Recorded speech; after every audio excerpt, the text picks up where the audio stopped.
Je vais commencer par une citation littéraire de ce que je considère comme des très, très grands romans français du XXe siècle. C'est Gilles de Drieux-La Rochelle, qu'à mon avis, il faut lire en duopaque avec un autre roman qui est Aurélien d'Aragon, hein, dont ils sont très proches par les thématiques, toujours l'histoire de jeunes vétérans de la Première Guerre et de leur difficulté à se réinsérer dans la société française pacifiée mais en crise. Deux bons romans. Pour moi, j'ai une préférence pour celui-ci, mais celui d'Aragon est très bon aussi. Ce sont deux romans frères. Et quelque chose dans ce roman m'a rappelé la situation que nous vivons. Le héros, Gilles, s'est lié d'amitié avec des gens de différents milieux, et notamment de milieux politiques. Il a un ami qui s'appelle Clérance, qui est un politicien qui va avoir un itinéraire plutôt bourgeois, plutôt conventionnel, mais dont il espère que peut-être il pourrait rejoindre une cause un peu plus révolutionnaire. Et des émeutes éclatent à Paris. Je ne sais plus si c'est explicitement les émeutes de février 1934 ou si ça y fait référence, mais en tout cas, l'idée est celle-là. Et Gilles se rend chez son ami, futur député, je crois, et il le trouve avec ses camarades, et il leur tient ce langage. C'est le moment pour vous, homme politique, de vous précipiter dehors au devant de lui. Donc lui, c'est le mouvement. Sortez de vos couloirs, que les chefs se mêlent comme se sont mêlés les troupes. Car les troupes se sont mêlées, Clérance. Sur cette place, j'ai vu les communistes côtoyer les nationaux, les regarder et les observer avec trouble et envie. Et il s'en est fallu de peu que ne se fasse le mélange détonnant de toutes les ardeurs de la France. Comprends-tu ? Cours chez les jeunes communistes, montre-leur l'ennemi commun de toute la jeunesse, le vieux radicalisme corrupteur. Si un homme se lève et jette tout son destin dans la balance, il fera ce qu'il voudra. Il ramassera dans le même filet l'action française et les communistes, les jeunesses patriotes et les croix de feu, et bien d'autres. Tu ne veux pas essayer ? Gilles regardait Clérance dans les yeux froids. La source de vie derrière ses yeux était absolument tarie, et la bouche ironisait faiblement dans un demi-aveu d'impuissance. Un coup d'œil autour de lui fit voir des visages de 20 ans figés dans les expressions vieillottes de faible méfiance, de tatillonne irrésolution. De très maigres grimaces dessinaient en pattes de mouche une agonie peu agitée, les épaules étaient voûtées, les coups branlants. Envahit coup sur coup un journal de droite et un journal de gauche. Fait bâtonner à domicile celui-ci ou celui-là. Sors à tout prix de la routine des vieux partis, des manifestes, des meetings et des articles et des discours, et tu auras aussitôt une puissance d'agrégation formidable. Les barrières seront à jamais rompues entre la droite et la gauche, et des flots de vie se précipiteront en tous sens. Tu ne sens pas cet instant de grande crue. Le flot est là, devant nous. On peut le lancer dans la direction qu'on veut, mais il faut le lancer tout de suite, à tout prix. Clérance rangeait ses papiers sur sa table. Sans lever la tête, il rit jaune. Et maintenant ? Maintenant, répond Gilles, je marcherai avec n'importe quel type qui foutra ce régime par terre, avec n'importe qui, à n'importe quelle condition. Alors, il me semble quand même que ça rappelle beaucoup le moment que nous vivons, et cette recomposition du politique, c'est exactement ça. Et je pense que cette crise a réveillé pas mal de gens et a aussi modifié en profondeur les convictions de pas mal de gens, y compris les miennes, même si je pense appartenir à une famille de pensée qui a prophétisé et prévu depuis au moins 20 ans ce qui s'est passé. Seulement, sur certains points, j'ai moi-même été modifié par l'événement, dans la mesure où, moi j'ai une formation de base plutôt marxiste-léniniste, et s'il y a bien une chose que les marxistes-léninistes n'aiment pas, c'est les révolutions bordéliques qui ne sont pas structurées par une avant-garde et un parti d'avant-garde. Et Lénine a écrit un livre qui parle de ça, qui s'appelle le gauchisme, la maladie infantile du communisme, dans lequel il attaque ce qu'on appelle les spontanéistes. Alors les spontanéistes, c'est en premier lieu les anarchistes, mais dans la Russie de l'époque, c'était aussi ce qu'on appelait les socialistes révolutionnaires, c'était aussi ce qu'on appelle les nationaux bolcheviques. C'est des gens qui avaient des enjeux de lutte communs avec les bolcheviks,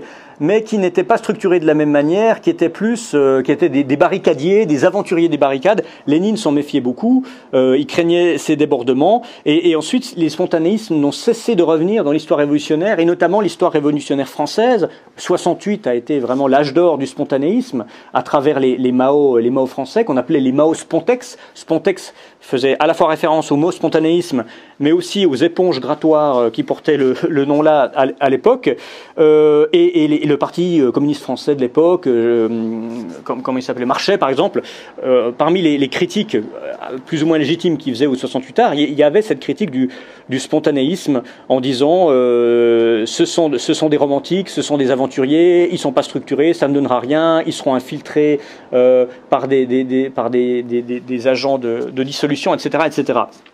Et j'ai longtemps eu tendance à être d'accord avec ça.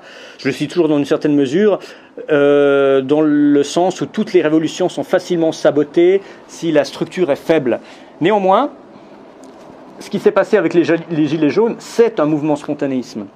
On peut pas l'appeler autrement, dans la mesure où il y a une auto-organisation spontanée du peuple à partir de quelques revendications de base et d'un signe de distinction et d'un étendard qui est le gilet jaune, et ça a plutôt pas trop mal marché. Sans doute que le mouvement gagnerait à être structuré, pour autant que cette structure ne soit pas un piège politicien de récupération par les uns ou par les autres, mais il n'empêche que ça m'a réconcilié avec l'idée spontex, l'idée de spontanéité, parce que plutôt que d'y voir de la faiblesse ou de l'immaturité, on y voit au contraire beaucoup de fraîcheur, de sincérité, et enfin l'expression d'une révolte qui n'aurait pas pu avoir lieu si elle avait voulu passer par le canal des partis.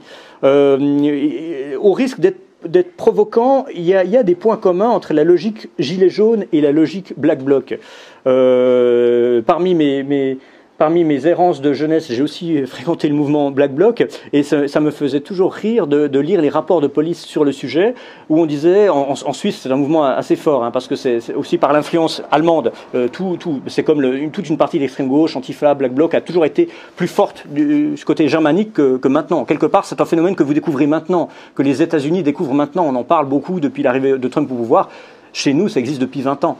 Et la police se disait toujours, bon, il faut trouver le chef, il faut trouver le leader, qui tient la trésorerie, où sont enregistrés leurs statuts, est-ce que c'est une association de loi 1905. Ils se rendaient pas compte que le principe du Black Bloc, auquel peut-être l'esprit flic ne peut pas percevoir, c'est les groupes affinitaires, c'est l'auto-organisation.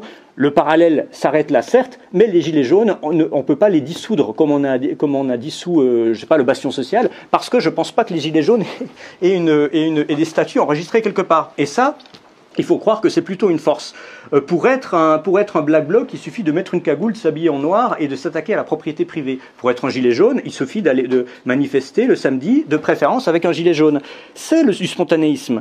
Et je pense que c'est plutôt une bonne chose. Surtout qu'en ce moment, nous n'avons pas le choix entre un mouvement hautement structuré et un mouvement qui ne l'est pas. On a le choix entre un mouvement révolutionnaire, alors vous peut-être que vous appelleriez ça contre-révolutionnaire, mais pour moi c'est presque pareil, et la répression de ce mouvement. Donc évidemment, rien que pour cela, c'est à soutenir.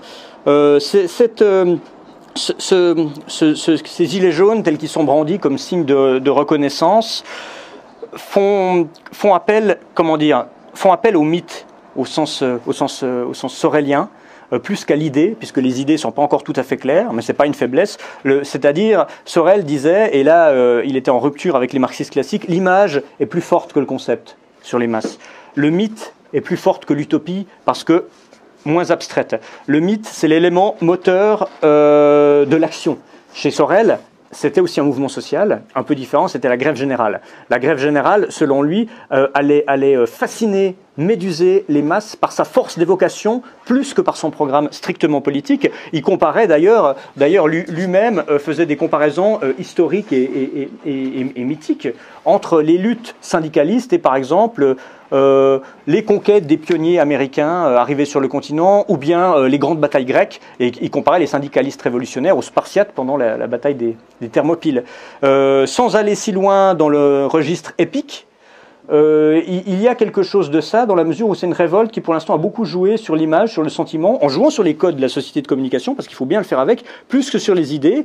Et avant que ça arrive, c'est quelque chose que j'aurais peut-être critiqué, et maintenant je pense que c'est ce qu'il fallait faire. Barrès disait dans les scènes et doctrines du nationalisme, on ne fait pas l'union des idées tant qu'elles demeurent des raisonnements. Il faut qu'elles soient doublées de leur force sentimentale. À la racine de tout, il y a un état de sensibilité. C'est exactement ça. Après, certains, du fait de la couleur du gilet et du fait qu'une couleur ait été utilisée, ont parlé de révolution de couleur. Il faut toujours se méfier du complotisme quand il devient démobilisateur. Parce qu'il y a un certain niveau de compréhension conspirationniste du monde où toute révolution et tout mouvement devient impossible parce qu'avant que vous ayez tenté quoi que ce soit, on va vous dire que vous êtes l'instrument d'une force qui joue contre vous. Hein, on a vu sur les réseaux sociaux des aberrations en disant « Ah ben regardez, c'était annoncé par les cartes du tarot, comme l'a révélé The Economist en 2017, parce qu'on voyait une foule en jaune qui défile. » Alors bon, une foule en jaune qui défile, c'est quand même un petit peu vague, comme pour y voir un parallèle précis, ou bien Nostradamus l'avait prédit. Enfin, le problème de ce genre de choses, c'est que si vous pensez que tout est complot et que toute révolution n'est qu'une révolution de façade, ou comme on le dit à l'Est, une révolution de couleur pour des intérêts. On a même entendu dire que George Soros était derrière les Gilets jaunes. C'est absolument improbable. Je pense qu'il ne faut pas penser comme ça parce qu'on s'interdit toute participation à une action à partir du moment où on pense qu'elle est manipulatoire. Mais ça, ce genre de théorie du complot s'est retrouvé même dans les médias suisses. Je peux vous citer un exemple du Temps, qui est un quotidien édité à Lausanne, et qui, le 11 décembre dernier, parlait de manipulation russe, pour changer. Cette présence russe parmi les gilets jaunes est visible sur le terrain. Diffusée sur les réseaux sociaux, une photo montre 2 hommes avec un drapeau de la République populaire de Donetsk, entité séparatiste en Ukraine, sur les Champs-Élysées.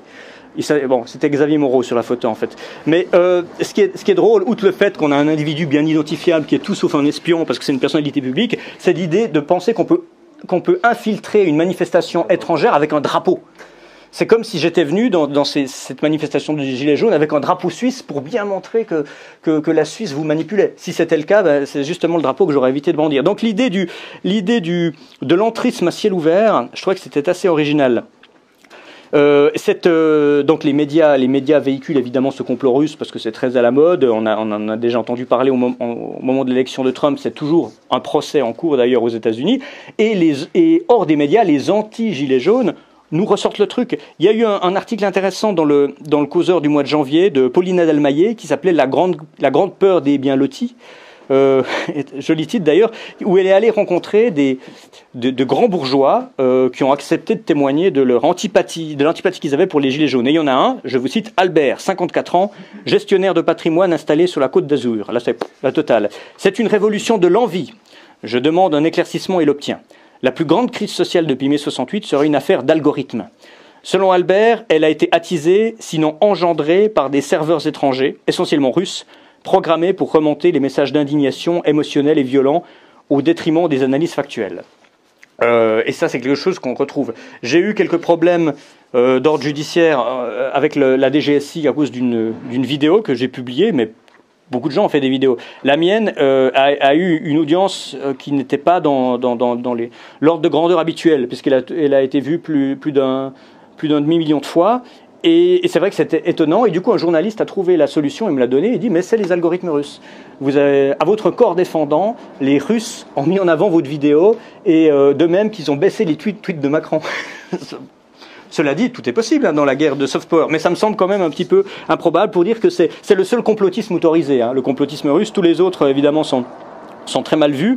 Et les médias, que ce soit BFM, CNews, TF1, France 2, sont tous sur cette lancée-là. D'ailleurs, à partir du moment où j'ai plus théoriquement pu remettre les pieds en France, je reviens ici, ça fait presque 3 mois que j'y suis pas allé, du coup je regardais la télé, ce que je faisais pas d'habitude, mais pour essayer de suivre un peu ce qui se passe. J'ai regardé toutes ces chaînes-là, on m'avait dit que c'était des chaînes de propagande, je le pressentais, mais je ne me rendais pas compte à quel point, sur les chaînes que je viens de citer, on est allé avoir, en guise d'expertise, un défilé de ministres, de préfets de police et de présidents de syndicats policiers. Il n'y a eu que ça. Les rares gilets jaunes invités étaient complètement caricaturés ou bien choisis selon un casting biaisé. Et finalement, la seule... ça va accréditer la théorie russe, ce que je vais dire, mais la seule chaîne qui faisait le boulot, c'était RT, Russia Today. J'ai regardé RT des heures, et il faut dire que Bon, évidemment, pour eux, c'était plus facile parce qu'ils se faisaient pas taper dans les manifs parce qu'on avait moins de choses à leur reprocher, alors que les gens de BFM qui se faisaient caillasser, se victimisaient ensuite, ils se faisaient pas tout à fait caillasser pour rien. Donc, comme RT était un peu plus en sécurité que les autres, ils sont restés plus longtemps, y compris sur les terrains où il y avait des risques physiques, pas à cause des manifestants, mais à cause de la police. Et ils ont fait un travail intéressant dans la mesure où on avait des micro-trottoirs, pas simplement des flashs comme à la quotidienne, mais des vrais micro-trottoirs où les gens prenaient le temps de parler, et où ceux qui avaient fait les manifs pouvaient retrouver l'ambiance qu'on y trouvait, c'est-à-dire cette ambiance d'agora populaire où des gens qui ne se connaissaient pas se retrouvaient au coude à coude et discutaient de politique, mais en leur laissant le temps de développer une idée qui ne se résumait pas à un slogan. Ça, c'est intéressant. Eux l'ont fait, plus quelques médias indépendants comme Vincent Lapierre, qui a fait un très bon boulot là-dessus. Et Spoutnik, par exemple, a même été obligé d'écrire une lettre à Macron.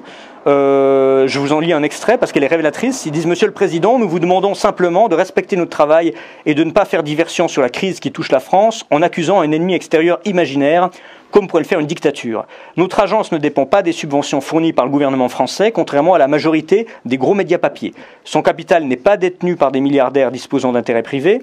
Nous reprenons des informations qui n'apparaissent pas dans d'autres journaux tels que les violences policières en France, que le ministre de l'Intérieur, malgré les très nombreuses vidéos publiées sur les réseaux sociaux, semble ignorer ou minorer. Notre objectif n'est ni de diviser la France, ni d'y créer un climat de haine. Il est de révéler ce dont les autres ne parlent pas, sans peur de suppression de subventions ou par idéologie. Alors, ils ont peut-être beau jeu de le dire ça, et je ne sais pas s'ils pourraient tenir ce même discours en Russie. Néanmoins, c'est vrai et c'est assez logique d'ailleurs, qu'il y ait une plus grande indépendance des médias étrangers, puisqu'ils ne sont pas liés aux intérêts de l'État français. Et ce qu'on attend des Russes, on devrait l'attendre de tout, d'Al Jazeera, de tous les médias étrangers ici. Et pourtant, je peux vous dire que ce n'est pas le cas partout. Les médias suisses, peut-être trop proches, ne sont pas capables de cette objectivité ou de ce détachement. Pour finir sur cette question du tropisme russe, c'est la thèse d'un auteur que je vous recommande qui s'appelle Fabrice Grimal, qu'on a interviewé presque 2 fois de suite, ce qu'on fait jamais dans Éléments, mais là vraiment on l'a interviewé une fois à la sortie de son livre et une fois dans le dernier numéro, parce que je pense que c'est l'auteur en France, pourtant il n'est pas très connu, mais qui a le plus vu l'éclatement de cette crise avant qu'elle arrive. Et sans vous faire un résumé de son livre, il écrit ceci. Son livre s'appelle Vers la Révolution. Il écrit ceci: pour ce qui concerne la France, il paraît clair qu'une prochaine révolution serait à dominante anti-impérialiste et par conséquent plutôt pro-russe que pro-américaine si en dernière instance il fallait choisir un camp. Un dirigeant comme Vladimir Poutine suivra forcément de près d'éventuels développements révolutionnaires dans l'Hexagone, je pense que c'est le cas, ne se privant pas d'attiser les tensions et de se ménager des amitiés. Son discours patriote musclé, associé à sa posture d'opposition à l'ingérence américaine partout sur la planète, rallie déjà spontanément à sa cause tous ceux qui, tant qu'à chuter, ne veulent pas que ce soit du côté américain qui représente pour eux l'impérialisme concret et la domination sans partage des multinationales, sans même parler de ceux qui craignent à tort ou à raison l'instauration d'un nouvel ordre mondial, sorte de gouvernement planétaire sous domination américaine. On peut donc affirmer que, d'une manière ou d'une autre, directement ou indirectement, les futurs révolutionnaires français seront liés à la Russie. Alors de sa part, ce n'est pas une déclaration d'intention, il n'est pas du tout poutinolate, c'est simplement une réflexion stratégique. Je pense qu'une révolution comme les Gilets jaunes doit être une révolution évidemment patriotique, donc absolument pas téléguidée par qui que ce soit. Néanmoins, tout ça c'est une question tactique. Pourquoi est-ce que beaucoup de défenseurs de Gilets jaunes vont parler sur Spoutnik ou Russia Today? Tout simplement parce qu'on ne les invite pas ailleurs et que ça leur permet d'avoir une tribune, et ils ont bien raison de le faire. Il faut être jaloux de son indépendance, mais on est dans une guerre du soft power qui passe aujourd'hui par les médias, y compris les médias d'État, et il faut saisir toutes les opportunités. Et ensuite, quant à savoir s'il faut se réconcilier avec l'Est de manière géopolitique, c'est un autre problème qui arrivera après. Il n'y a pas que la Russie dans les rapports avec l'étranger. Récemment, on a parlé de l'Italie. Le vice-premier ministre Di Maio a fait grincer des dents dans l'Élysée parce qu'il a rencontré tout à fait sans s'en cacher des gilets jaunes. C'est pas ça directement qui a abouti au rappel de l'ambassadeur français à Rome, mais il y a tout un ensemble de choses. Il y avait un autre litige sur le Venezuela. L'Italie a fait opposition à la position européenne tout à fait impérialiste sur le Venezuela. C'est là d'ailleurs ce qui a fait ce magnifique tweet de Macron que vous l'avez peut-être déjà lu, je vous le lis. ça date du 24 janvier. Après l'élection illégitime de Nicolás Maduro en mai 2018, l'Europe soutient la restauration de la démocratie. Je salue le courage des centaines de milliers de Vénézuéliens qui marchent pour leur liberté. Le 24 janvier. Alors que, si ça se trouve, c'est un samedi. Non, mais alors que Paris était, pour ne parler que de Paris, hein, que la France était dans un état d'insurrection. Là, j'arrive même plus à comprendre si c'est du cynisme ou si c'est de l'inconscience. Alexandre Latsa, qui écrit depuis la Russie, écrivait « Ce qui est bon pour nous chez vous ne l'est pas pour nous chez nous ». Hein, il disait ça pour exprimer la pensée de Macron. Je crois que c'est effectivement ça. Mais c'est amusant que le soutien vienne de l'Italie et du mouvement 5 étoiles en l'occurrence. Même si Salvini s'est aussi fendu de déclarations assez sympathiques à l'endroit des Gilets jaunes. Il y a un parallèle à faire. Avec la revue Éléments, on était une semaine en Italie pour une série de reportages pour voir un petit peu sur la transition politique qui est à l'œuvre en Italie. Et ce qui est assez frappant, on était à Rome et dans la région romaine, c'est que peut-être que ce que les Français sont en train de faire dans la rue, ou d'essayer de faire dans la rue, est ce que les Italiens ont fait dans les urnes. C'est-à-dire l'alliance des populismes qui, malgré leurs différences, ont identifié au moins un ennemi commun, qui est l'Union européenne, et un objectif qui est commun, qui est la souveraineté nationale, avec tout ce que ça implique ensuite dans le reste du programme économique, géopolitique, etc. etc. Pourquoi est-ce que les Italiens y ont réussi et les Français non? Est-ce que c'est d'ailleurs une bonne chose que ce soit passé par les urnes ou pas? Ça, je ne sais pas. Mais je pense que les Italiens sont peut-être plus pragmatiques. Enfin, je pense que des gens comme Salvini ou les gens du mouvement 5 étoiles ont tendu une main, ont fait un effort que des Français comme, je sais pas, comme Marine Le Pen ou Mélenchon ne sont pas prêts à faire, toujours aujourd'hui, peut-être moins que jamais, parce qu'en France, on aime bien les guerres de chapelle, on est le pays des gens qui ont des idées, et quand on a des idées, on n'a pas envie de transiger, donc toute négociation doctrinale est considérée un petit peu comme une trahison. Je pense que c'est ça. Après, peut-être qu'une insurrection permettra d'obtenir plus qu'une élection à l'italienne, je ne sais pas. Mais en tout cas, peut-être que la différence entre l'Italie et la France n'est pas tant dans la différence de conditions objectives, notamment parce que la crise sociale, elle est présente dans les deux pays, mais une différence de tempéraments nationaux. Les guerres de chapelle, je le crains, sont beaucoup plus fortes ici. Les médias étrangers qui ne valent souvent pas beaucoup guère mieux que les médias français, en tout cas les médias officiels, se sont hâtés de diaboliser ce qui était en train de se passer. Là, c'est aussi tiré du temps, mais c'est une dépêche de l'AFP, parce que chez nous, on reprend les dépêches de l'AFP sans les commenter, sans les analyser. Et là, le titre, c'est « L'attrait de la France s'est effondré », carrément. L'attrait de la France à l'étranger, qui s'était redressé à une vitesse inouïe à la suite de l'élection d'Emmanuel Macron, a brutalement chuté avec le mouvement des Gilets jaunes, a estimé mardi le président de MEDEF International. Donc, source fiable, objective. L'attractivité du pays s'est effondrée, selon ce responsable du patronat français, qui a constaté que les images sur les manifestations violentes de Gilets jaunes tournaient en boucle dans les médias étrangers, quand il se trouvait notamment en Chine, aux États-Unis et à Bahreïn au mois de décembre. Voilà, là aussi on a les références qu'on peut.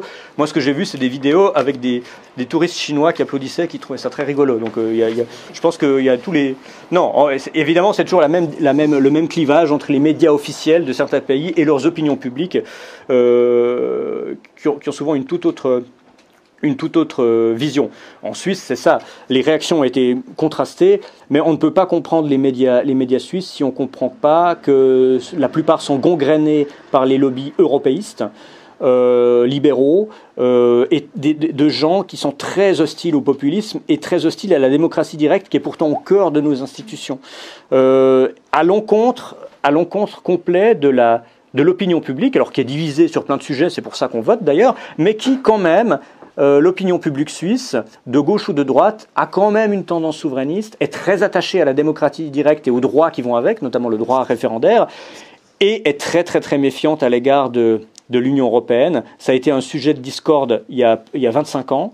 L'Union européenne n'existait pas, c'était l'espace économique européen. Aujourd'hui, c'est un sujet au contraire de consensus entre les régions linguistiques, entre la ville et la campagne, entre les Romans, les Alémaniques, les Tessinois, à peu près, à part à part les derniers dinosaures libéraux, les derniers dinosaures du PS, tout le monde est à peu près d'accord là-dessus. Ce qui n'empêche pas les journaux de nous dire à quel point on a tort, de nous dire à quel point il faudrait renoncer à la démocratie, à quel point il serait nécessaire d'accepter que notre chômage augmente pour qu'en échange on puisse avoir des gouverneurs adoubés par Bruxelles, etc., etc. Donc forcément, ils sont nécessairement pro-Macron. Et en plus, beaucoup de titres de presse suisses ont été rachetés par des industriels français proches du pouvoir. Mais au titre des propagandes auxquelles on a droit, je vous donne un autre exemple, parce que celle-là, peut-être qu'elle est typiquement suisse. C'est une tribune de Christophe Raymond, qui est le directeur du centre patronal, donc il y a un syndicat de patrons, qui, dans le 24 heures, qui est un journal vaudois, je vous lis juste un extrait, ça s'appelle « La France n'aime pas les riches ». Et elle n'est pas la seule. Sous-entendu, attention, les Suisses, vous aussi, vous commencez à ne pas trop les aimer, prenez garde. Les Français détestent les riches, me faisait-on observer l'autre jour. C'est vrai. Alors que l'Angleterre représente la société mercantile par excellence, l'argent paraît n'avoir aucune place dans le corpus d'idées français. La haine du matérialisme y est partagée à gauche comme à droite, des républicains aux socialistes, des indignés aux catholiques. En ayant ces phénomènes à l'esprit, on comprend aussi pourquoi un pays peut éprouver une satisfaction collective à punir les riches, quitte à prendre des décisions économiques contraires à l'intérêt de la société dans son ensemble. Plutôt que d'encourager la création de richesses et d'accepter les inégalités qui en résultent, un gouvernement préférera les décourager en les taxant. Dans l'Hexagone, le poids de l'impôt et le mépris affiché envers les plus fortunés ont incité des milliers de contribuables à s'installer à l'étranger, à la fois pour profiter de meilleures conditions fiscales et pour bénéficier d'un climat plus serein. C'est la menace qu'il faisait au moment d'ailleurs de l'élection de Hollande, grand bolchevique comme chacun sait. Et il finit par dire « Il n'y a décidément pas qu'en France que l'on sent proférer l'envie, cette passion eunuque, le ressentiment social et finalement la haine de soi. » C'est un peu le petit Nietzschéen de bonne famille mal compris. Hein. Et ça, et évidemment, ce discours-là, je dis, en fait, il n'est pas typiquement suisse parce qu'on trouve beaucoup de macroniens. Enfin, c'est un discours, on appellerait ça un discours foulard rouge en France. Mais on le trouve beaucoup chez nous dans les milieux libéraux européistes et dans la très grande bourgeoisie, hein, voire les super riches. Et alors, pourquoi je vous parle de la Suisse pour finir sur cette partie sur l'international? C'est parce que je suis suisse, donc évidemment, on me demande un peu de justifier mon soutien et ma sympathie pour une lutte étrangère. Bon, évidemment, je ne fais pas d'ingérence et je ne suis téléguidé par personne à ma connaissance.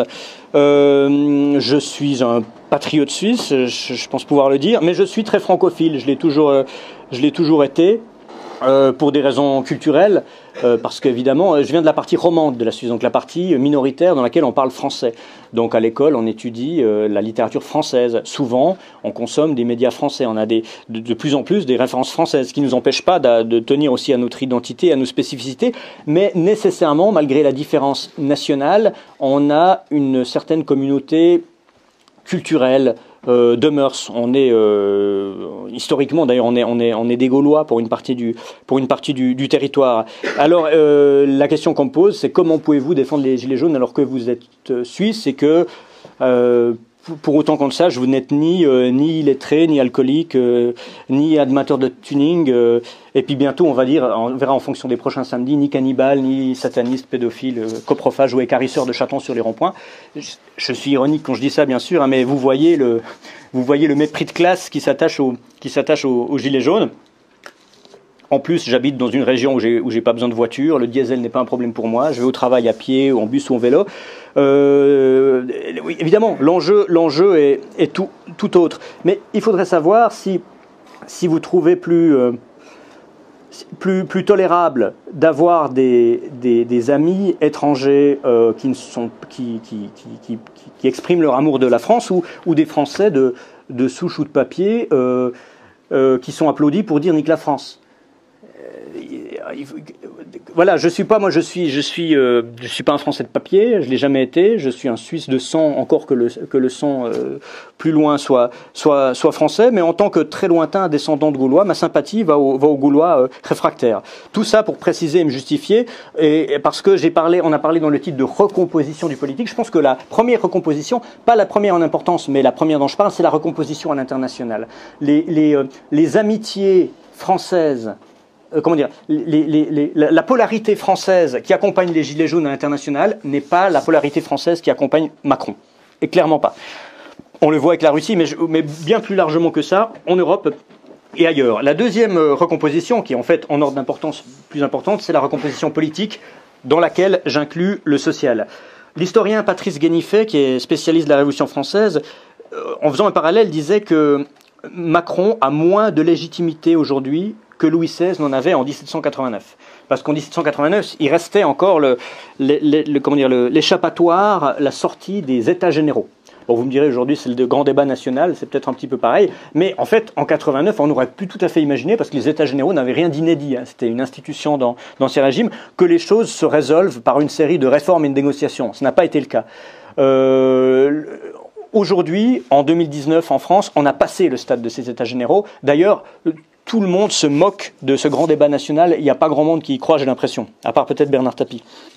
Mais pour vous dire, je suis assez d'accord avec Guénifet en disant que la situation est plus critique dans la mesure où la légitimité du souverain, enfin du chef d'État, soyons plus précis, est moindre que celle du roi quelques années avant la fin de son règne, ce qui est quand même une différence notable. Déjà, je crois que c'était l'acte 2. Après l'acte 2, il y avait eu quelques destructions dans Paris. Macron s'était rendu à l'avenue Kléber pour rassurer les commerçants. J'avais vu ça sur BFM. Donc il va serrer des mains pour notamment réconforter ceux qui avaient subi des dégâts matériels. Et à un moment donné, il est hué par les bourgeois de l'avenue Kléber. Donc même la dernière base n'est plus une base de fidèles. Et comme il est un petit peu inquiété, il se précipite dans un bistrot pour se mettre à l'abri. Et là, il y a une petite jeune journaliste de BFM sur place qui commente en direct, sans réfléchir, en disant « Ah, le président se réfugie dans un bistrot. » Et là, tout de suite, il y a une collègue un peu plus expérimentée en studio qui la coupe. Enfin non, il est allé réconforter un commerçant.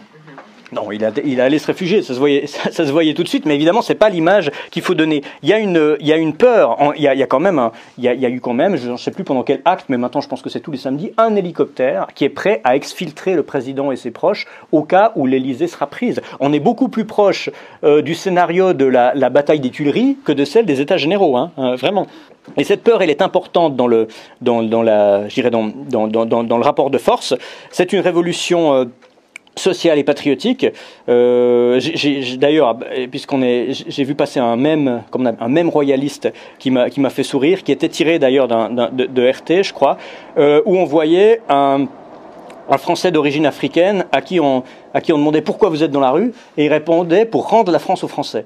Alors évidemment, ça fait rire tout le monde, mais moi je ne sais pas comment les auteurs de ce même l'ont vu, mais moi je dirais plutôt que ça m'a fait sourire que rire, mais pas dans le sens moquerie. Au contraire, je suis très heureux de voir ça, et je pense que contrairement à ce qu'on a dit d'ailleurs, on a dit les Gilets jaunes sont une manifestation de petits blancs. C'est en grande partie le cas, mais pas de manière aussi homogène que ça, d'après ce que j'ai vu. Après je me suis retrouvé dans des manifestations de fin d'après-midi quand les banlieues se réveillent vers midi comme ça, puis qui gentiment ils prennent le RER. Donc là c'était plus métissé, mais pas forcément dans le bon sens du terme.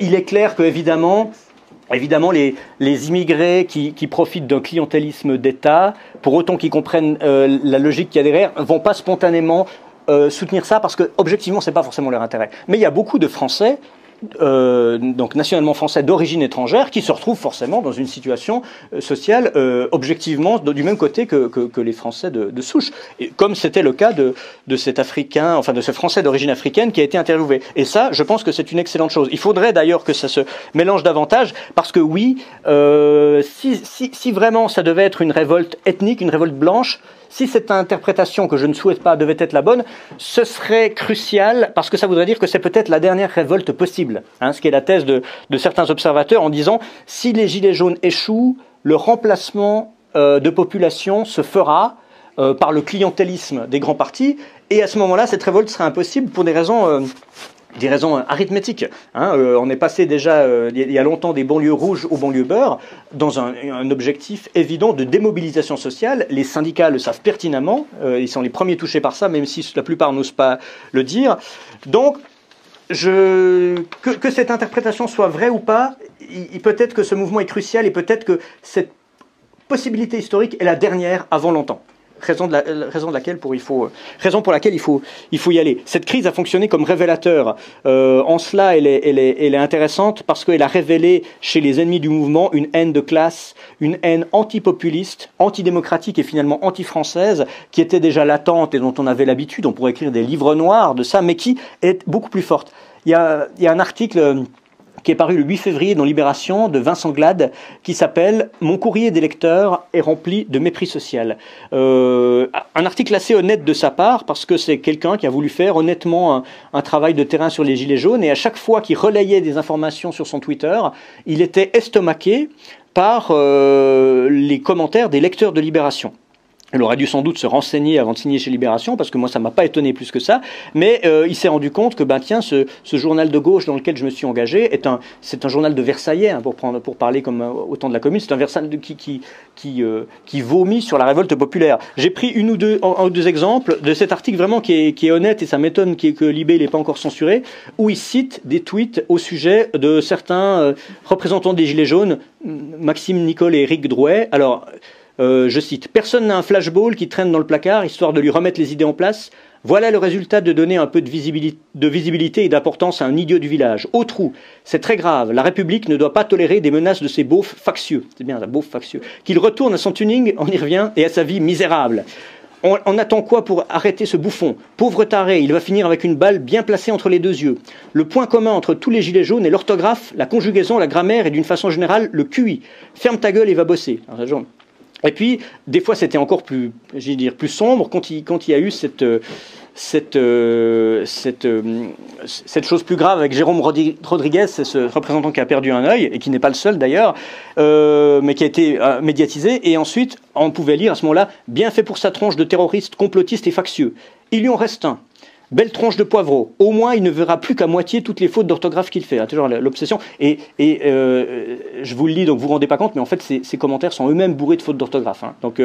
Donc souvent, le mépris de classe se fait passer pour un mépris des gens cultivés pour ceux qui le sont moins, mais c'est tout à fait relatif. Parce que voilà, d'un côté on a effectivement des estropiés, des éborgnés, des handicapés, des mutilés graves, et puis de l'autre la violence des gilets jaunes, c'est un transpalette dans la porte d'un ministère. C'est quand même pas tout à fait pareil. On peut rire de ces commentaires en disant que c'est de la haine bête et méchante, mais derrière il y a quand même, c'est un encouragement à la répression policière qui est assez préoccupant. Je vous en cite un dernier. « Je trouve qu'on aurait dû les condamner aux galères et forcer ces sanglants imbéciles à déblayer les ruines de Paris, la chaîne au cou en simple forçat. » Puis ça, c'est une blague, en fait, c'est pas du tout ça, c'est Gustave Flaubert, dans une lettre à Georges Sand, qui parle des communards. Mais je vous le dis et puis bon, c'était mieux écrit, c'est Flaubert, hein, mais je vous le dis pour voir que il y a un livre très intéressant d'un historien qui s'appelle Paul Litsky, qui s'appelle Les écrivains contre la commune, où beaucoup de grands lettrés qu'on apprécie par ailleurs, nous apparaissent sous un jour un peu plus sombre, pas que des lettrés d'ailleurs, où on voit les partisans du présidentiaire, de MacMahon, enfin les Versaillais, quoi, cette espèce de haine et de déchaînement du bourgeois sur la violence, sur la répression, la semaine sanglante, les galères cayennes, qui ressemble étonnamment à ces commentaires de Libération sur les Gilets jaunes. Ça prouve non seulement que la situation a des similitudes avec 1871, mais ça prouve surtout, et c'est ça qui est intéressant, que cette réaction de classe, aujourd'hui, elle est en grande partie à gauche. Enfin, pas que, mais dans la gauche libé. C'est le cas aussi, Jean Quatremer, vous voyez, le journaliste, a partagé ça sur son mur. Alors, il faut savoir que ce n'est pas une vraie couverture de Charlie Hebdo. C'est une reprise d'une vieille couverture qui date de plusieurs années, avec un dessin de Cabu. S'écrit « La France va bien, tous les cons sont en colère ». Mais là où c'est un détournement, c'est qu'il a rajouté du jaune. Évidemment, en réalité, cette image ne porte pas du tout sur les gilets jaunes. Alors, bon, c'est Cabu, donc Cabu, il y a aussi ce côté antipopuliste, un peu mépris de classe, mais là, c'est quand même un peu malhonnête de faire parler les morts. Puis du côté des people, c'est pas beaucoup mieux, parce que les politiciens sont peut-être ceux qui se tiennent le mieux, parce qu'ils sont les plus malins. Donc ils évitent, encore que quand on lit les tweets de Macron, mais ils évitent les déclarations un peu trop enflammées, parce qu'ils souhaitent pas mettre le feu aux poudres. Les personnalités du showbiz, des arts et des lettres, on ne sait pas ce qu'ils souhaitent exactement, mais ils ne sont pas forcément conscients du pouvoir inflammatoire de leur tweet ou de leur déclaration publique, parce qu'ils ont perdu pied avec le réel. Je pense par exemple à Mathieu Kassovitz, qui en a fait des belles. Alors il relaye tous les tweets de Macron, les déclarations officielles, en rajoutant « merci ». Hein, donc on parle bien du héros des banlieues, du rap voilà. Vous voyez les gens. Ensuite, ils traitent les gilets jaunes de petits bourgeois, d'enfants gâtés, en disant que leurs revendications sont bourgeoises parce qu'elles se basent sur le confort. J'aimerais bien qu'il aille y voir un petit peu. J'aimerais savoir ce qu'est le confort pour lui. Et alors, le plus drôle, c'est qu'il a répondu à un tweet d'Émeric Choprade qui s'interrogeait sur ce qu'on peut qualifier clairement d'abus policier, c'est-à-dire une femme, une manifestante qui a été frappée à terre, et Choprade disait mais est-ce qu'on est obligé d'aller si loin simplement pour immobiliser quelqu'un? Et il a répondu en disant la police fait son métier. Donc je pense que si Kassovitz nous refaisait presque 30 ans après La haine, il jouerait dedans le rôle du flic. Il n'y a pas plus flic qu'un gauchiste, hein, souvent. Donc, il y a des choses plus décevantes aussi de gens, enfin décevantes, parce que de gens plus talentueux, après humainement, ça les empêche pas d'être des imbéciles, mais je pense à Jean-Claude Carrière, qui a dit « Dès qu'il est question d'un référendum populaire, Mussolini n'est pas loin. Dès qu'on fait appel au peuple, le peuple dirige vers la dictature tout un pays. » Alors, pour un Français, ça paraît déjà scandaleux, mais je pense que ce monsieur a oublié que son pays partageait une frontière avec un autre pays, le mien, qui a le référendum depuis fort longtemps, et chez lequel, à ma connaissance, on n'a pas eu de putsch fasciste, et c'est pas vraiment au programme. Donc c'est non seulement c'est ce fichier des démocrates, je pense à Étienne Chouard ou des gens comme ça, et de tous ceux qui défendent le RIC parmi les gilets jaunes, mais c'est insulter des pays comme le mien en disant que notre démocratie directe fait de nous des Mussolini en puissance. Et alors, j'ai gardé pour la fin des people le roi de cette catégorie, c'est Bernard-Henri Lévy. Et là, je vous cite un discours qu'il a eu à la dernière convention nationale du CRIF, le 18 novembre. Alors, c'est un extrait, c'est un best-of, hein, c'est le Reader Digest BHL en forme, en roue libre, quand il n'a aucune contradiction devant lui, ce qui est en général le cas. Et il dit « Le peuple, celui qui ne respecte rien que lui-même, celui qui dit « On est le peuple, et parce qu'on est le peuple, on a tous les droits, absolument tous, à commencer par celui d'enfreindre la loi, avec un grand L », c'est sûrement la loi des tables du même nom, eh bien ce peuple-là, chers amis, je me permets de vous signaler que c'est contre lui que se déchaîne la sainte colère de Dieu.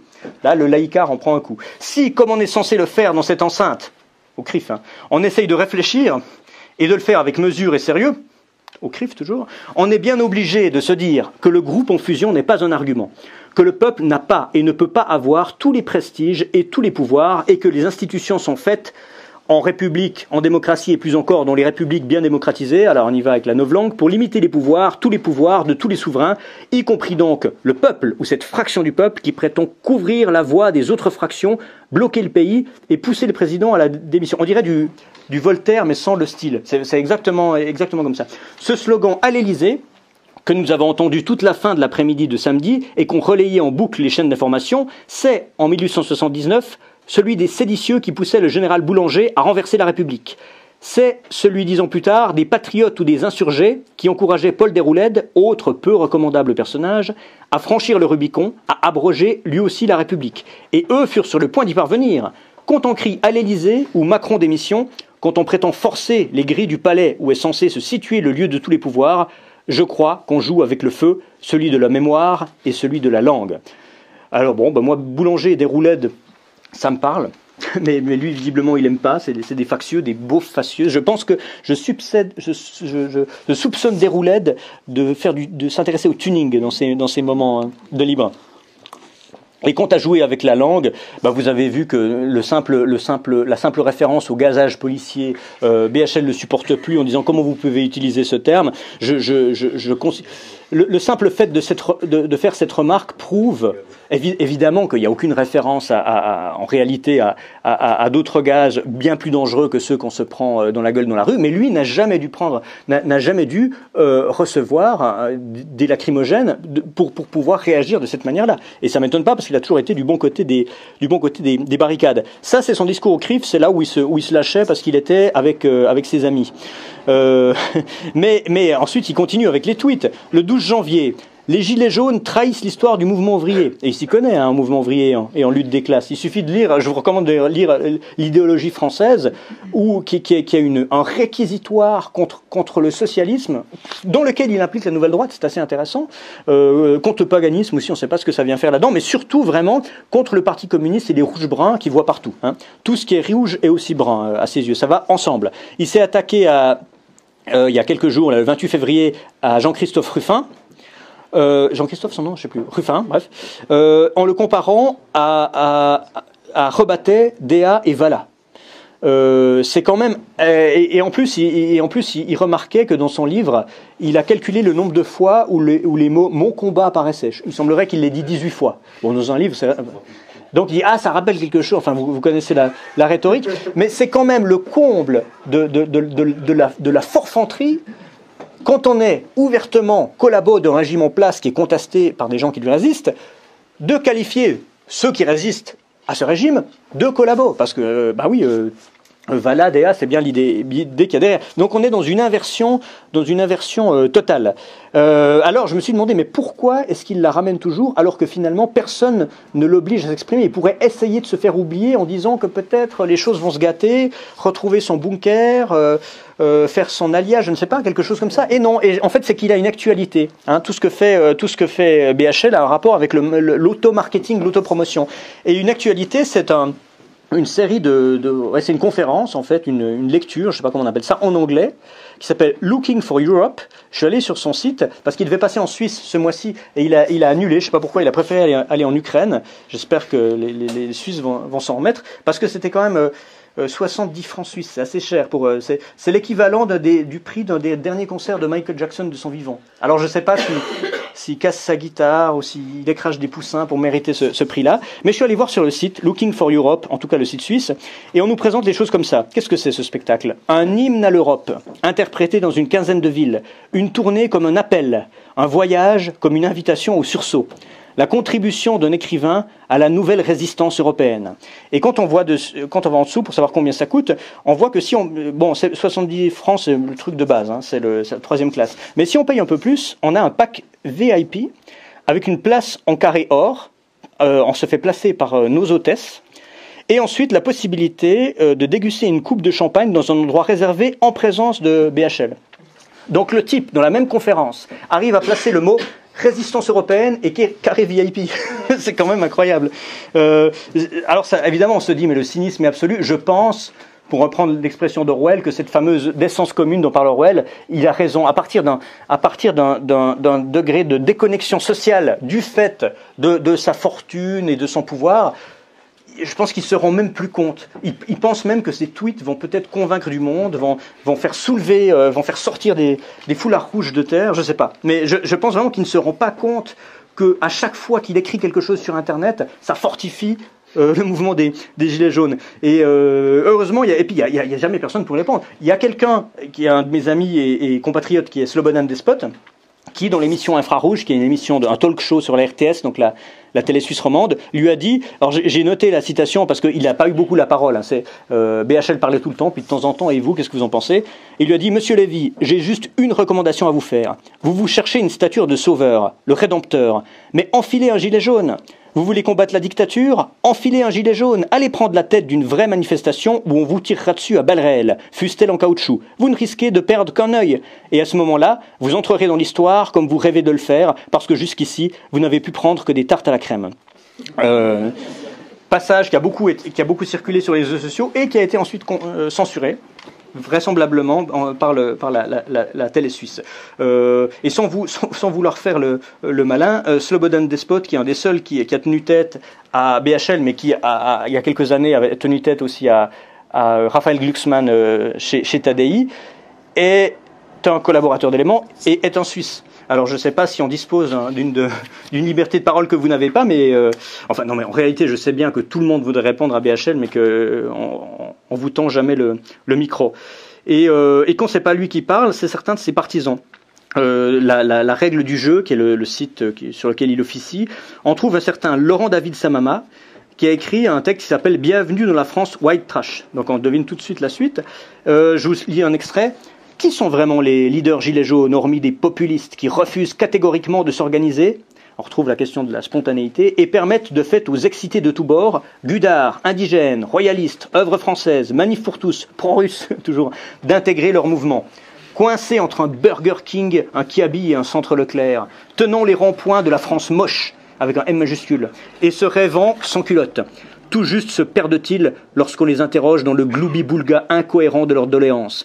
Ces hommes et ces femmes expriment une colère sourde et dépolitisée qui ressemble finalement à une véritable aubaine pour politiciens en quête de second souffle. Mélenchon, Dupont-Aignan, Wauquiez même, et tous, et déstabilisateurs de tous bords, Soral, Dieudonné, Manif pour tous, Veilleurs ou Black Bloc, voilà comment on souffle sur les braises d'une colère profonde, entretenue par un inquiétant retour à la fake news plutôt qu'aux voies traditionnelles d'information. L'agenda Gilets jaunes n'a rien à voir avec l'objectif progressiste. Les premiers, donc les Gilets jaunes, sont des terriens enracinés jusqu'à l'absurde, abreuvés de fake news et enclins à l'emploi de solutions radicales, alors que les seconds, les progressistes, sont des promoteurs patients de changement. Bon, bah alors là, le mépris social est comble, mais au moins, quand je disais que c'est un révélateur politique, là, on voit qu'il y a presque une rupture anthropologique entre ces deux France, entre voilà la convivialité des ronds-points, parce que c'est aussi quelque chose qui s'est révélé, qui est secondaire, mais qui a permis à des gens qui ne se parlaient pas forcément dans le stress du quotidien de se retrouver. Et quand on doit tenir un lieu, qu'on doit patienter des heures, on parle. Et moi, ce qui m'a frappé, j'ai fait pas mal de manifestations et j'en ai fait, je dois dire, des plus violentes, et ça vous étonnera peut-être, mais les plus violentes que j'ai fait, c'était plutôt en Suisse, face au forum de Davos, dans les Grisons, ou face au G8 qui était à l'époque à Évian, donc juste à côté de la frontière. Mais donc c'est pas les pires manifs que j'ai vus au sens répressant, mais par contre c'est la première fois que je voyais ce que j'appellerais une manif populaire. J'ai connu des manifestations de jeunes, des manifestations d'étudiants, des manifestations de militants, c'est-à-dire de gens engagés politiquement et qui étaient là parce qu'ils représentaient une fraction engagée de la société. Mais vous l'aurez remarqué aussi, si vous avez participé à des manifs Gilets jaunes, c'est que une manifestation populaire dans lesquelles on retrouve des gens a priori apolitiques ou alors venant de bords politiques très différents, pas seulement des jeunes gens prêts à en découdre, mais aussi des personnes plus âgées, des familles, des femmes, des enfants, autant des étudiants que des employés, où on voit des gens comme ça construire tranquillement des barricades en sifflant la Marseillaise, en mettant un drapeau tricolore dessus. Ça, c'est quand même quelque chose d'assez nouveau. Mais en même temps, c'est le retour à l'éternel français. Les révolutions, depuis au moins 2 siècles et demi, se sont faites sur ce modèle-là. On en revient à la commune. Et ça, c'est quelque chose que je trouve très réjouissant, parce que une manifestation syndicaliste ou corporatiste ou trop sectorielle ne pourrait jamais obtenir ce résultat. Donc, on conseillera à ce monsieur Laurent David Samama d'aller pleurer dans les jupes de sa maman, ou alors de rejoindre les foulards rouges qui sont c'est facile, hein, on n'a dit pas le physique, mais le nom on peut, qui sont d'ailleurs peut-être le plus gros canular, parce que je crois qu'il n'y a eu qu'une seule manif, hein, des foulards rouges. Au début, les gens, j'ai vu ça sur les réseaux sociaux, étaient choqués en disant mais le cynisme est poussé tellement loin, les banderoles pour l'abolition de l'impôt sur la fortune ou pour la défense des banques, enfin c'était trop, et effectivement c'était trop. C'est-à-dire qu'on a appris par la suite que beaucoup de gens qui s'étaient exprimés devant les caméras de télévision étaient des farceurs. il y a eu un type de ce forum là de farceurs là, forum 18-25, qui a revendiqué ensuite qu'il s'était fait passer pour un macroniste en défendant carrément voilà, l'exploitation de l'homme par l'homme poussée très loin. Et c'est d'ailleurs la CRT qui s'est fait avoir, mais d'autres aussi. Et ça fait penser à ce que faisait dans le milieu altermondialiste il y a une quinzaine d'années un groupe américain qui s'appelait les Yes Men. Eux, je ne sais pas si vous avez entendu parler, ils font des vidéos un peu dans le goût Michael Moore, mais ils poussaient les trucs très très loin et ils arrivaient à duper des actionnaires, à organiser des séminaires, des colloques où ils finissaient par tourner les capitalistes en ridicule après qu'ils aient compris que ce soit un canular. Mais ce qui est drôle, c'est que non seulement là il y a un combat métapolitique qui est très marrant, parce que quand on n'a pas les moyens d'avoir une communication médiatique officielle, on essaye de faire autrement, et le meilleur moyen c'est encore un petit peu de faire de l'alter-marketing, du sabotage, des choses comme ça. Ah ben, puisqu'on ne veut pas nous laisser parler en tant que gilet jaune, on va parler en tant que foulard rouge en faisant de la caricature. Parce qu'au moins, on nous tend le micro. Et ça marche, et ça permet de les combattre en les caricaturant, en les ridiculisant. Mais là où ça va plus loin, c'est que quand on a vu, dans les 48 heures, quand le truc a été inventé, que la quasi-totalité des apparitions médiatiques ou des photos qui circulaient dans la presse ou les réseaux sociaux étaient le fait de farceurs, on se dit mais en fait les foulards rouges n'existent pas. Si on retire tous les gilets jaunes qui ont changé de couleur pour rigoler, il reste qui ? Je me demande s'il existe un foulard rouge, mais un vrai, c'est-à-dire qui croit vraiment ce qu'il dit. Il devait peut-être y en avoir un ou deux, mais déjà que cette manif surévaluée par la police, d'habitude elle fait le contraire, mais là elle a vraiment surestimé le nombre, était un peu maigrelette au niveau effectif. Je pense qu'en vrai, elle l'était encore davantage. Donc cette principale recomposition politique, c'est tout simplement qu'on sort du créneau gauche-droite. Quand je vous disais que beaucoup d'entre nous ont théorisé ça avant que ça arrive, c'est effectivement le cas. Maintenant, quels sont les clivages qui se manifestent dans cette crise? C'est le peuple contre les élites. Ça paraît simpliste, mais c'est ça. C'est les populistes contre les oligarques. C'est les partisans de la démocratie, et il n'y a de démocratie que directe, rappelons-le, contre les technocrates. C'est les patriotes contre les mondialistes. En gros, c'est l'opposition contre le pouvoir. À titre personnel, je pense même qu'il y a un ferment de socialisme populaire qui doit encore être développé contre l'alliance sacrée des libéraux et de l'État, puisque Macron, c'est ça, c'est à la fois le pouvoir de l'État, mais c'est le pouvoir des banques et du marché. Et la troisième reconfiguration, qui est un petit peu décalée, mais qui recoupe celle-là, c'est une reconfiguration idéologique.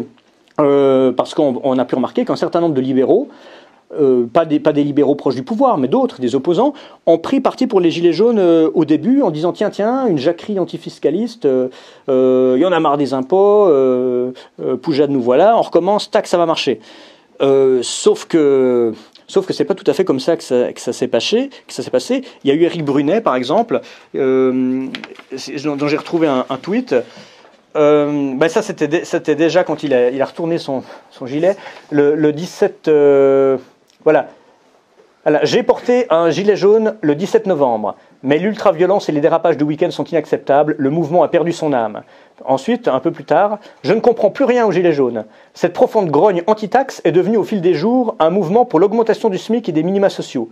J'ai lu avec attention leur plateforme revendicative, elle est plus à gauche que le programme de Mélenchon.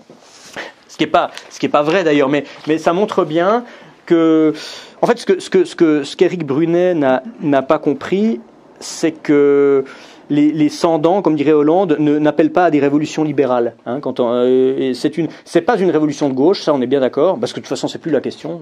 Mais c'est une révolution sociale. Éric Brunet l'a compris un peu tard, mais il a compris que son camp n'était pas celui-là, parce que dans les textes qui sont sortis, alors je ne sais pas quelle est la légitimité de ces textes, mais il y a des cahiers de doléances que des groupes de gilets jaunes ont écrits, et on trouve, c'est des cahiers de doléances très longs, mais si je reprends certains arguments de type sociaux ou socialisants, on trouve le maintien d'une retraite socialisée et indexée à l'inflation, le refus de rembourser les intérêts de la dette, l'interdiction des délocalisations d'entreprises et des ventes de biens nationaux, l'abolition du travail détaché, la lutte contre la fraude fiscale, l'instauration d'un salaire maximum, la limitation du montant des loyers, la réactivation des services publics de proximité dans les régions, la nationalisation de l'électricité et du gaz. C'est un programme qui me plaît beaucoup, même qui peut faire penser au CNR. Bon, c'est difficile à mettre en place, mais au moins on part sur des bonnes bases. Évidemment, il s'agit de manière générale d'un refus net de toute spéculation sur des domaines qui devraient échapper à l'ère d'influence de la marchandise. C'est une révolution sociale. La situation difficile dans laquelle sont beaucoup de Français dans toutes les régions fait qu'ils n'ont aucune raison d'appeler à des révolutions libérales qui les précariseraient encore davantage. Non déplaise à Éric Brunet, on n'est pas... les ronds-points gilets jaunes, c'est pas le Mont Pèlerin, c'est pas le Carrefour de l'Horloge, et c'est pas non plus l'Institut des libertés de monsieur Charles Gave, qui aime bien s'encanailler avec les gilets jaunes parce que sa posture d'opposant à Macron lui plaît. C'est le dernier mohican libéral du mouvement. Il se rendra bien compte au bout d'un moment qu'il se tire une balle dans le pied. Enfin, c'est bien d'avoir une caution libérale pour rigoler, mais disons, son camp n'est pas celui-là. Peut-être qu'il se retrouve sans doute pas non plus dans le camp du pouvoir en place, mais cette opposition n'est pas l'opposition qu'il espère, n'est pas celle qui a lieu en France.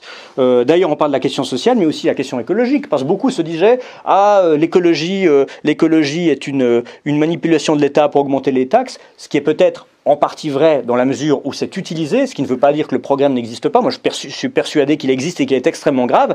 Mais les gilets jaunes ne sont pas des gens qui, à cause de leur goût pour le tuning, j'arrête après sur le tuning, veulent dépenser le plus de diesel possible. C'est des gens qui ont besoin de diesel pour se déplacer et qui le trouvent de plus en plus cher. C'est pas une position anti-écologique de dire ça. Ou alors il faudrait créer un nouveau système de transport ou de relocalisation du travail. Ce à quoi on arrivera sans doute à la fin par nécessité. Beaucoup de décroissants, donc quand je dis décroissants, c'est des écologistes sérieux, hein, c'est pas Europe Écologie Les Verts, ont pris parti pour les Gilets jaunes. Je pense à Jean-Claude Michéa, qui est un des premiers intellectuels à avoir salué les Gilets jaunes, alors que tout le monde sait qu'il est antiproductiviste et écolo et décroissant. Mais parce que la révolte des Gilets jaunes n'a rien d'anti-écologique. D'ailleurs, dans la liste des revendications, il y avait notamment comment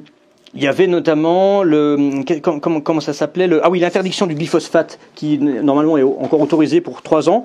Les Gilets jaunes voudraient qu'il ne le soit plus. Seulement, s'il faut payer, et sans doute qu'il faut faire un effort financier pour sauver la planète, mais pourquoi ceux qui ont le moins devraient être ceux qui payent le plus? Les Gilets jaunes ont l'impression qu'ils doivent payer pour les autres, et les autres, c'est souvent leurs compatriotes les plus riches. Quand on voit que la fraude fiscale en France s'élève à 80 millions par an, 80 milliards par an, oui, on n'a même plus la notion, hein. C'est peut-être de ce côté-là qu'il faudrait aller chercher. On parle toujours de la dialectique, la fin du monde contre la fin du mois, comme si c'est bien trouvé comme expression, mais évidemment c'est à prendre au deuxième degré. On peut se préoccuper de la fin du monde et de la fin du mois, mais c'est une question de hiérarchie en termes de survie. Il y a sûrement des pistes dans tous les ateliers qui se mettent en place autour des Gilets jaunes réfléchir sur la gentrification, parce que c'est une révolte contre la gentrification. Quand Christophe Guilly parle de la France périphérique, c'est qu'on a repoussé les gens toujours plus loin des centres urbains. C'est pas forcément la France rurale éternelle, même si elle aussi elle souffre, mais c'est aussi des gens d'anciens urbains qui ont été déplacés. Il y a l'étalement urbain sur les campagnes, la question des transports et notamment du service public. Et puis il faut quand même dire que les Gilets jaunes, c'est pas forcément au 68 art que ce serait arrivé, ont réussi à bloquer les courses de Noël à Paris et les Black Friday. Alors c'est un peu anecdotique parce que c'était pas le but premier, mais il me semble qu'une révolution capitaliste se serait interrompue, aurait fait une haie d'honneur pour que les touristes japonais puissent au moins aller faire leurs courses au printemps. Ça n'a pas été le cas. Donc il y a vraiment un décalage, et ce décalage parmi les vieux pouvoirs et les vieilles idées se retrouve autant à gauche qu'à droite.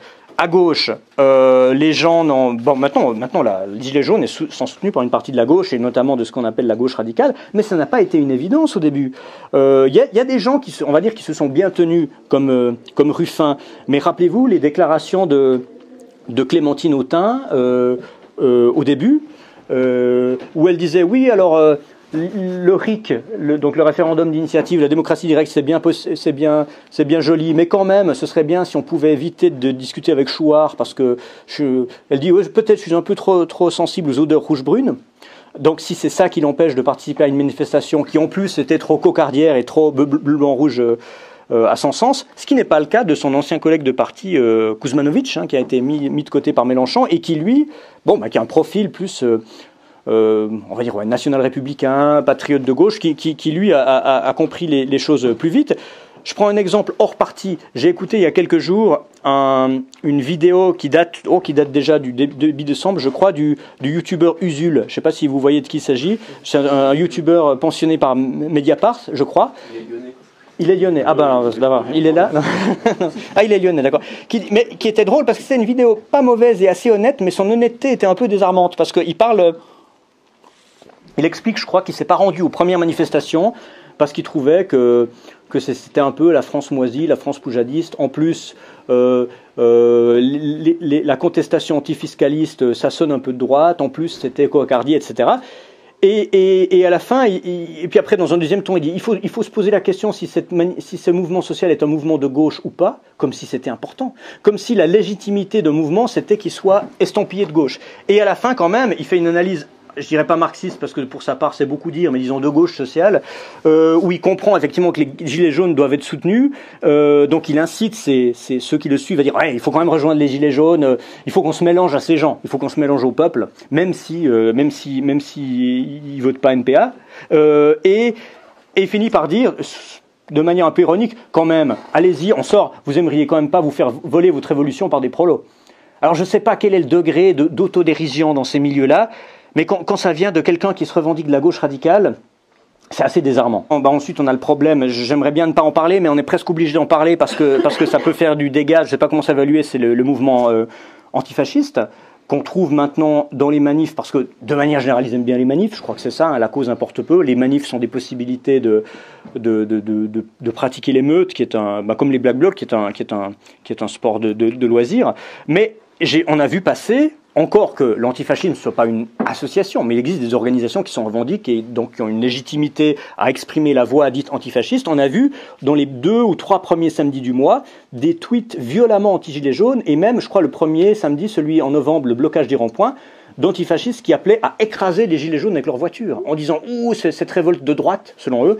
Et ensuite, on les retrouve dans les gilets jaunes. Sauf que, comme l'a bien relevé mon ami Vincent Lapierre, qui s'est fait méchamment caillasser par eux, en leur disant « Si vous êtes les bienvenus, mais commencez peut-être par mettre un gilet jaune ». Ils ne mettent même pas le gilet jaune. C'est comme, voilà, c'est un petit peu comme le punk à chien qui refuse de mettre un bleu de travail parce que ça lui va pas au teint, ça fait pas ressortir son acné ou que ça jure avec sa crête. C'est exactement pareil. Ce serait la moindre des choses. Donc ils sont là sans être là. Ils sont là pour exercer une violence contre les flics, parce que par défaut, parce que c'est les flics, et contre ensuite, non pas les représentants du pouvoir, mais des dissensions à l'intérieur du mouvement. On a vu ça, la nouvelle librairie de François Bousquet, qui est liée à la revue Éléments, s'est fait caillasser aussi. C'est une stratégie d'amener une terreur dans le mouvement. C'est assez simple à comprendre. L'antifascisme historique, celui à l'époque où il existait un fascisme, et qui était souvent de gauche, il y a peut-être une époque où notamment les Italiens ont dit si vous êtes socialiste, vous devez être antifasciste, c'est votre rôle historique parce qu'il y avait un rapport de force. Certes, c'est une époque lointaine et étrangère. Ensuite, il y a eu toute une période qui c'est peut-être jusqu'aux années 90 en disant l'antifascisme est une variante du socialisme. Vous pouvez l'être, c'est un des combats que nous menons, nous socialistes, mais vous pouvez aussi faire autre chose, lutter dans les syndicats, être écolo. Et maintenant, on est arrivé à un stade où je pense qu'il faudrait dire si vous êtes antifasciste, vous ne pouvez pas être socialiste. C'est pas possible. Il faut choisir. Parce que si vous êtes antifasciste, vous semez les germes de la division dans les mouvements sociaux et vous prenez comme cible prioritaire les patriotes qui sont la première résistance au mondialisme et au pouvoir de Macron. Et pour faire très vite, ça c'est-à-dire c'est le décalage de gauche et il y a un décalage de droite qu'on va voir arriver parce que une partie de la droite populiste s'est assez bien tenue, n'a pas trop essayé de récupérer tout en soutenant le mouvement. Il y a eu une affaire complètement anecdotique qui est cette affaire Finkielkraut, qui à mon avis est anecdotique parce qu'elle ne révèle rien. Elle ne révèle rien sur l'antisémitisme du peuple français. C'est une mésaventure assez désagréable qui lui est arrivée, qui est sans commune mesure avec une agression physique, ce que lui-même a reconnu. En disant ça, c'est pas une critique de Finkielkraut parce qu'au contraire, il a tenu à calmer le jeu en disant j'ai reçu des insultes de type politique par rapport au conflit israélo-palestinien, mais pas antisémite. Et puis, il a même dit, j'ai l'impression que sur Internet, des gens ont pris à cœur ça plus que moi, qui n'est fait que... Voilà.